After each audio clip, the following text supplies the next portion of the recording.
আজকে হচ্ছে ইংরেজির একটি গুরুত্বপূর্ণ নিয়ম বলবো।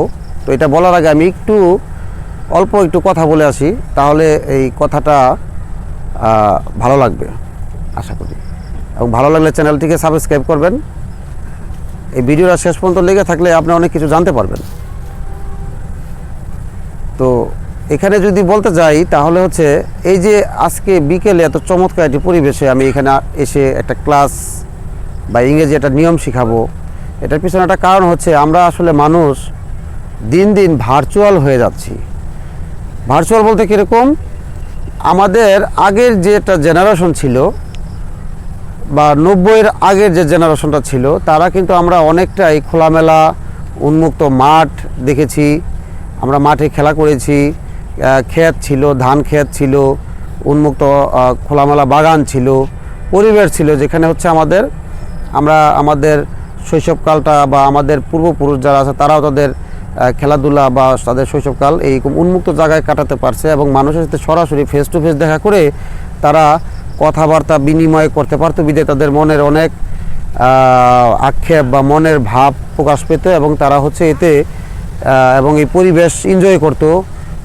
সন্ধ্যা, বিকেল, সকাল, ভোর এই বিষয়গুলোকে তারা খুব কাছ থেকে উপভোগ করতো। বিদায় ন্যাচারালি হচ্ছে তাদের মধ্যে রোগ প্রতিরোধক ক্ষমতা গড়ে ওঠে এবং যার কারণে তখনকার সময় দেখা গেছে যে রোগ তৈরি হওয়া বা এই যে রোগাক্রান্ত হওয়ার সংখ্যাটা ছিল অনেক পরিমাণে কম। কিন্তু আমরা দিন দিন এখন ভার্চুয়াল হয়ে যাওয়ার কারণে, বিশেষ করে আমাদের পরবর্তী যে জেনারেশনগুলো আছে তারা সবাই কিন্তু জন্মগতভাবে ভার্চুয়াল, একটা ভার্চুয়াল লাইফ নিয়ে তারা বেড়ে ওঠে, জন্মগ্রহণ করে এবং তাদের সাথে খেলার মাঠের কোনো পরিচয় নেই, সম্পর্ক নেই, তারা চিনে না। তারা খেলাধুলা আসলে ওই শুধু ল্যাপটপ, কম্পিউটার, মোবাইলে যতটুকু জানতে পারে, কিন্তু তারা প্রকৃতপক্ষে নিজেরা খেলে না, সাঁতার কাটে না, নদীতে যায় না, পরিবেশের সাথে মিশে না, মানুষের চেহারায় ফেস টু ফেস দেখে কথা বলে না। বিদায় হচ্ছে তাদের মধ্যে এক ধরনের উগ্রতা বিরাজ করে জন্মগতভাবে এবং দিন দিন তারা ভার্চুয়াল এবং মেশিন অথবা হচ্ছে রোবোটিক হয়ে যাচ্ছে। এই জন্য তাদেরকে এই উন্মুক্ত পরিবেশে এনে পড়াশোনা করানোর বিষয়টাকে মাথায় রাখতে হবে।